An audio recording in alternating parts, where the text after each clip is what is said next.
Hello, everyone, and welcome to Middle East Macro Media. I am your moderator, Umair Jamal. In today's episode, we look at the current dynamics of Pakistan and Afghanistan's relationship under the Taliban regime and will examine what exactly is driving the current cycle of confrontation between the two countries and whether this relationship is now beyond repair. Joining us to discuss this complex development is Raza Rumi. Raza is a distinguished writer, public policy specialist, and editor of the Friday Times and Naya Dot Media. He currently serves as a faculty member at Cornell University and a distinguished lecturer at the City University of New York. Raza, it's an absolute pleasure to have you with us today. Thank you, Umair. Likewise, and good to see you after a long time. Hmm. There's a just want to start off with Pakistan's relationship with Afghanistan under the Taliban regime. Everyone who reads about Pakistan's history, we know that Pakistan explicitly worked for years, towards something like Taliban back in power, and we have formally welcomed it in the past when they returned to power. And yet today, this very regime has become, one of Pakistan's most severe security challenges. What I want to ask you is, what do you think fundamentally went wrong in this relationship, and whether and where exactly Pakistani policymakers failed to read or anticipate about a Taliban-led Afghanistan? Thank you, Umair. Very interesting but complicated questions. I think Pakistan's relationship with Afghanistan has always been troubled. It's been never smooth, right, from the inception of Pakistan in 1947. And in fact, one of the long-standing grievances within Pakistani state is that Afghanistan was not a very keen, player in the region when Pakistan was created. In fact, Afghanistan was one of the latter countries to even acknowledge the existence and independence of Pakistan after the British left India. So I think, and then we've had a border, dispute. I mean, there's a whole issue of Durand Line and the issues that often colonists create for many countries, like in the Middle East. I mean, similarly, the Durand Line and the way it was conceived and introduced has created this long-standing issue between the two countries. And then, of course, the peculiar Cold War dynamics in which Pakistan sided with the United States, especially in the decade of 1980s after Soviet invasion of Afghanistan and the training of Mujahideen, etc., and the subsequent creation of Taliban. So all through these decades, the Afghans have developed a kind of a grievance against Pakistan that, it has been on the side of the US, for example, or for other powers. And therefore, it has not been a friend to Pakistan. Now, this is, of course, for political reasons, this is amplified within Afghanistan as well. But I think the more important issue is what the way we have, perceived the Afghanistan dynamics and politics, especially in the last 3 decades or so, since the rise of the Taliban in early 1990s, and their precursors or their ancestors, the Mujahideen, were trained by us and the Saudis with CIA support. And but then we thought that our permanent allies were going to be the Taliban, whom we were going to protect and nurture and finally get them installed in power after about 30 years in 2021. And this very same group that we supported and relied upon have now turned against us. I mean, in short, that's the story of, I think, short sighted policy in Pakistan's establishment and the reliance on one particular extremist group within the Afghan society, which is very diverse, very myriad, because I mean, the Taliban are not the only representatives of the Pashtuns or the Afghan people. There are many, many other groups, many other national ethnicities, and political parties and political groupings that Pakistan did not build relationships with. In fact, its primary relationship with Taliban was so strong that it ignored and even undermined the other groups.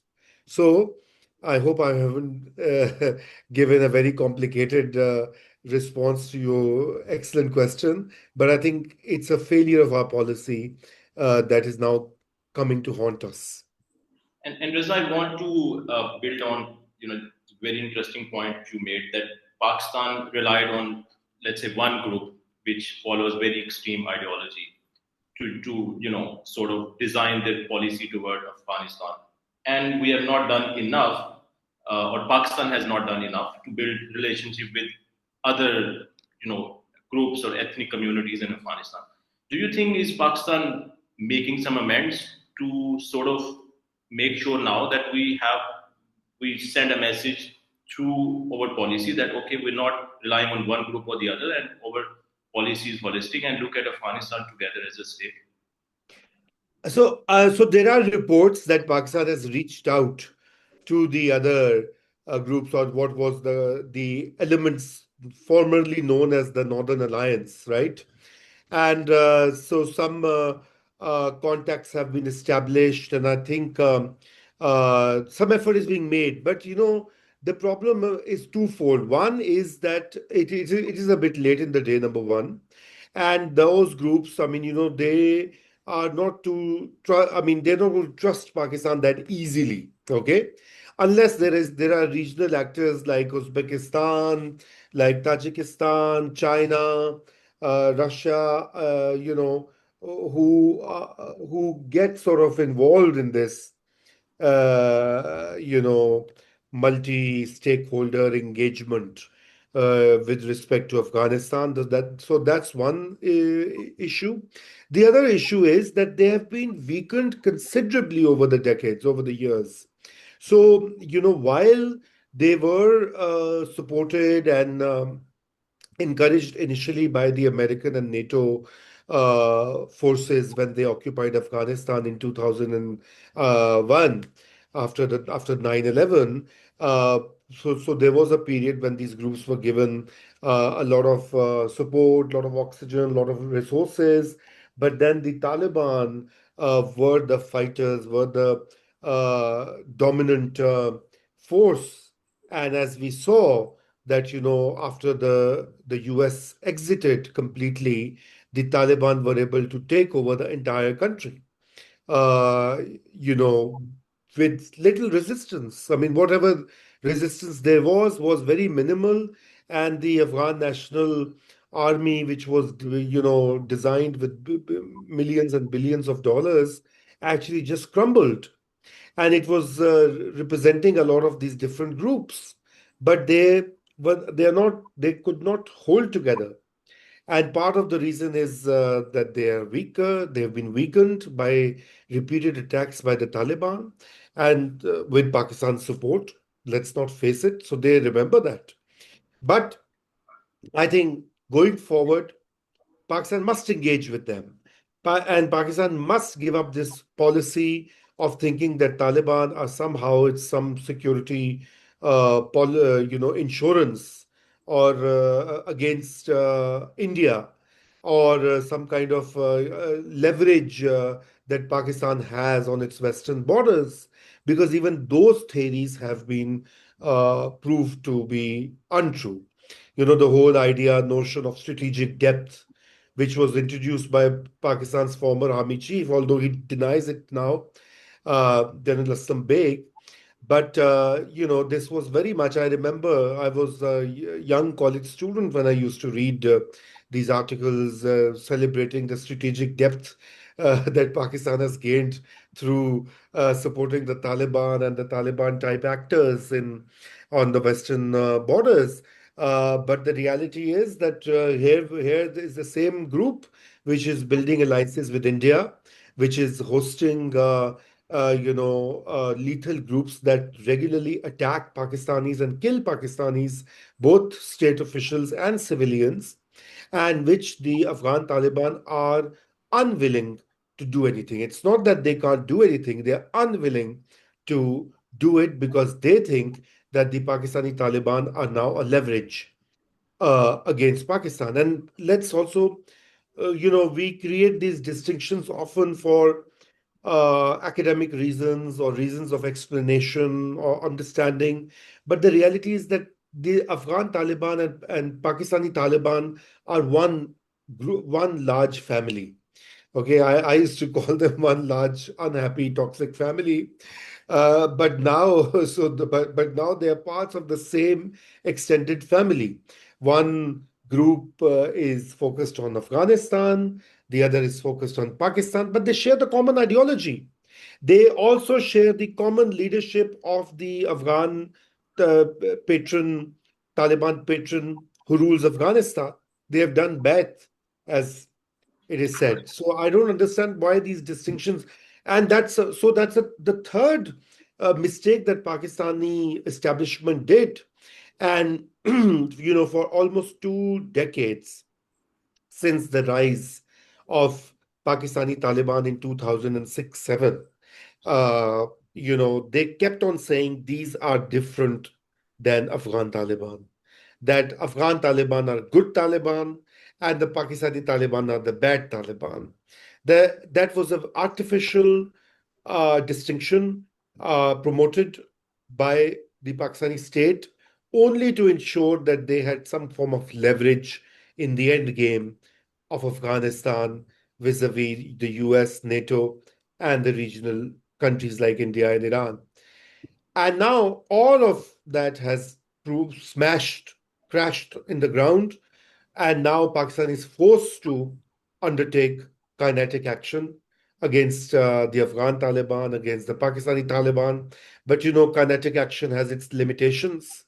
It can be a momentary victory, but it is not going to solve the problem or address the problem because the Taliban sympathies and their inroads within the Pakistani territory are so strong and so deep that you have to work on in a multi-pronged manner to overcome this particular roadblock.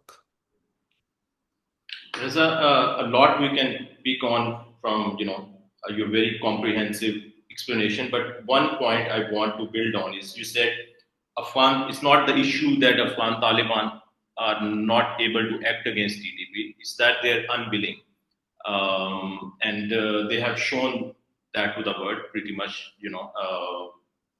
There have been mediations. Qatar, Turkey, Saudis, now Chinese are trying, but not nothing much has happened. What I want to ask you is, what do you think will it take for Afghan Taliban to move against the TTP or sort of address Pakistan's security concerns? What it would take, number one, it would mean that, the kind of sanctuaries it has given to some of the actors and leaders of the Pakistani Taliban or the factions within Pakistani Taliban, because that's not one monolithic group. It's a umbrella, or umbrella network of at least a dozen lethal organizations. Okay. Some of them are bigger, some of them are smaller, some of them are all Pakistanis. Some of them are mixed, hybrid. Some Afghan, some Pakistanis. But that is something that as a first step, they have to do is to give the these groups an ultimatum that they should stop attacking Pakistan, and those who are wanted by Pakistani state should be handed over to Pakistan. The known groups and their leaders and their foot soldiers who have carried out acts of violence in Pakistan should be treated as such and given back to Pakistan. I think that's the minimum most that Afghan Taliban can do, and they can do it, but they are not going to do it. Right. Thank you very much, Raza, for your analysis and time and joining us on the show. I hope we could, do a longer session, but hopefully next time. Thank you. Hopefully next time. Thank you so much, Umair. And I know it is such a complex and wide subject, so short videos may not, address all the points. But I've tried for your benefit. Okay. Thank you. No, it was very. Thank you very much. Hmm.